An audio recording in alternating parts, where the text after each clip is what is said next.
미디어유스 신동국 기자, 지구상의 전체 농경지에 7할 얼음이 없는지 표면에 3할을 필요로 하고 UN-파우 2006 전체 온실가스 배출량의 5할 이상을 차지하며 구딜런드 한항 2009 삼림 파괴, 수질 오염, 생물 다양성 감소, 전염병, 매개 자원 남용 등의 직접적인 원인이 되는 산업.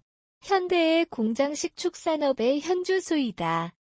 전 세계적으로 육류 소비 비중이 늘어나면서 이러한 문제가 점점 부각됨에 따라 지속가능한 밥상을 찾는 목소리가 커지고 있다.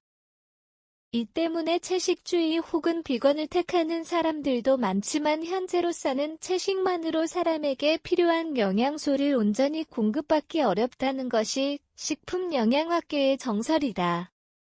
가령 식물성 식단만 고수할 경우 비타민 B12나 오메가3를 섭취할 방법이 한정적이며 계란이나 유제품 섭취까지 제한하는 엄격한 비건을 실천한다면 신체가 필요로 하는 양의 필수 아미노산을 얻기 위해 매우 복잡한 식단 구성이 필요하다. 이 점이 해결되더라도 육류 소비를 아예 멈추게 된다면 다양한 맛을 통하여 느끼는 즐거움이 제한된다는 점에서 각국의 식문화와 크고 작은 충돌이 생길 수밖에 없다. 이처럼 채식주의는 친환경적이기는 하나 현재의 구조를 완벽하게 대체할 주류 식문화로서는 명백한 한계가 있다. 그렇기 때문에 육류를 인류의 식탁에서 아예 배제하는 대신 육류의 역할을 완벽하게 대체할 수 있는 친환경적인 대안을 찾기 위한 각국의 노력이 이어지고 있는데 그 중에서도 대체식품 산업이 대표적이다. 푸드텍라고도 불리는 대체식품 기술은 식품과 기술의 융합을 통해 식품 생산, 가공, 유통, 소비 등을 개선하고 변화시키는 과학 분야를 일컫는다. 배양육이나 식용 곤충, 미세 조류 등으로 대표되는 대체식품은 우리에게는 생소하지만 해외에서는 이미 빠르게 성장하고 있는 유망한 분야로 꼽히고 있다. 축산물 품질평가원이 발표한 국내외 대체식품 시장과 주요 기업들의 대응 보고서에 따르면 글로벌 대체식품 시장은 2025년에는 전체 육류 시장의 10%, 2040년에는 무려 60%를 차지하게 될 것이라는 분석도 나왔다. 본지에서는 국내 대체식품 연구의 현재와 미래에 대하여 한국미래식량자원의 최윤상 박사님께 자문을 구해보았다. Q1. 기존의 식품 산업과 비교했을 때 대체식품 산업이 가장 두드러지는 장점이 무엇이라고 생각하십니까? 기존의 식품 관련 1차 산업과 비교하여 대체식품 산업의 가장 두드러지는 장점은 환경적 친화 및 지속 가능성입니다. 전통적인 축산업은 대량의 물과 사료를 필요로 하며 온실가스 배출량이 높아 환경에 큰 부담을 주고 있습니다. 고기를 생산하기 위해서는 많은 양의 물이 필요하고 가축에서 발생하는 메탄가스는 강력한 온실가스입니다. 반면 식물 기반 대체식품이나 세포 배양식품은 이러한 자원 소모와 환경 오염을 크게 줄일 수 있습니다. 대체식품 생산 과정은 일반적으로 더 적은 물과 땅을 사용하고 온실가스 배출량도 현저히 낮출 수 있습니다. 또한 대체식품은 건강 측면에서도 많은 이점을 제공합니다. 많은 대체육 제품은 포화지방과 콜레스테롤이 적고 단백질 및 비타민 등 영양소가 풍부하게 설계되어 있어 소비자들에게 더 건강한 선택지를 제공합니다. 동물 복지 문제를 해결하면서도 고기를 대체할 수 있는 제품을 제공하기 때문에 동물 복지를 중시하는 소비자들 사이에서 큰 인기를 끌고 있습니다.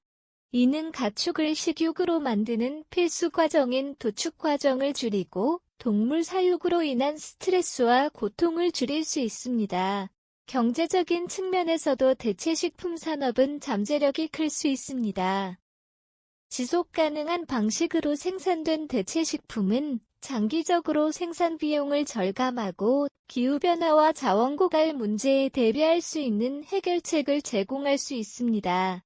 이는 투자자와 기업들에게도 매력적인 요소로 작용하며 빠르게 성장하는 시장에서 기회를 잡을 수 있게 합니다. 종합적으로 대체식품 산업은 환경적 지속 가능성, 건강상의 이점, 윤리적 고려, 경제적 잠재력 등 여러 측면에서 기존의 식품 관련 1차 산업보다 더 많은 장점을 가지고 있습니다. 이러한 이유로 대체식품 산업은 앞으로 더욱 주목받고 성장할 것으로 기대가 되고 있습니다. Q2. 대체식품 개발에 큰 도움이 될 것으로 보이지만 국내의 규제로 인하여 활용하지 못하고 있는 물질이 있나요? 현재 국내 규제로 인해 활용하지 못하고 있는 물질 중 하나는 햄 단백질입니다. 햄 단백질은 식물 기반 대체육의 맛과 질감을 개선하는 데 중요한 역할을 할 수 있습니다. 이는 특히 햄버거 패티와 같은 제품에서 고기 특유의 풍미와 육즙을 재현하는 데 필수적입니다.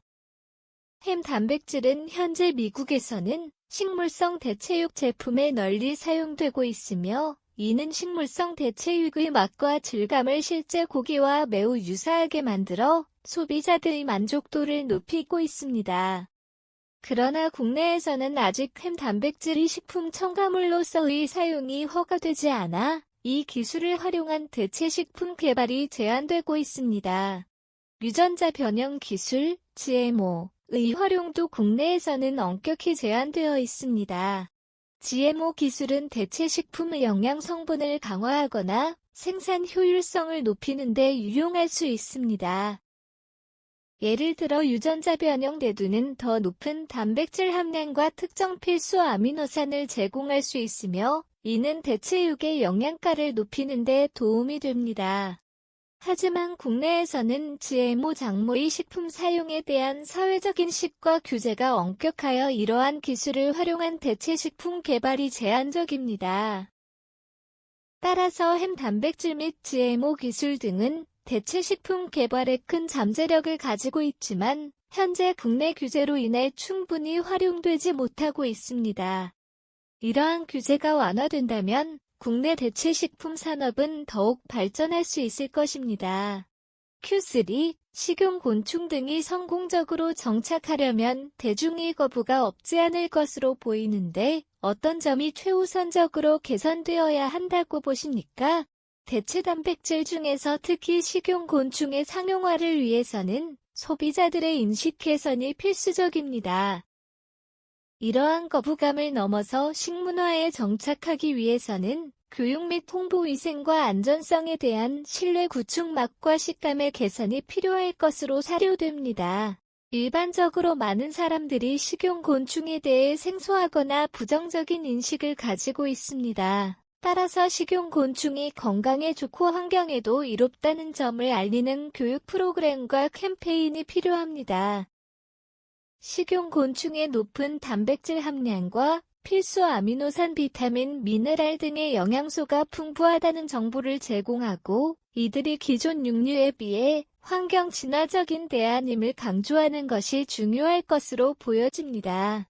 식용곤충이 안전하게 생산되고 가공된다는 신뢰를 구축하는 것이 필수적입니다. 이를 위해 정부와 관련 기관은 식용곤충의 생산, 가공, 유통과 정예서의 위생 기준을 철저히 관리하여 소비자들이 안심하고 먹을 수 있도록 검증이 필요합니다. 마지막으로 소비자들은 맛과 식감이 좋지 않으면 어떤 음식이든 거부감을 가질 수 있습니다. 식용곤충을 이용한 다양한 조리법을 개발하고 곤충의 맛과 식감을 개선하는 연구가 필요합니다. 식용곤충을 분말 형태로 가공하여 기존의 식품에 첨가하거나 고기 대체 식품으로 사용되는 방식으로 곤충 단백질을 활용할 수 있습니다. 종합적으로 교육과 홍보, 위생과 안전성 보장, 맛과 식감의 개선 등을 통해 소비자들의 인식을 개선하고 식용곤충이 식문화에 정착할 수 있도록 해야 합니다. Q4. 국내의 푸드테크 산업이 극복해야 할 가장 큰 제도적, 기술적 과제는 각각 어떤 것이라고 보십니까? 국내 푸드테크 산업이 극복해야 할 과제는 규제의 현대화와 유연성 확보입니다. 국내의 푸드테크 산업은 엄격한 식품 관련 법규와 규제에 의해 제한되고 있습니다. 특히 새로운 식품 첨가물, 유전자 변형 작물, GMO, 세포배양식품 등 혁신적인 제품에 대한 규제가 엄격하여 시장 진입이 어려운 상황입니다.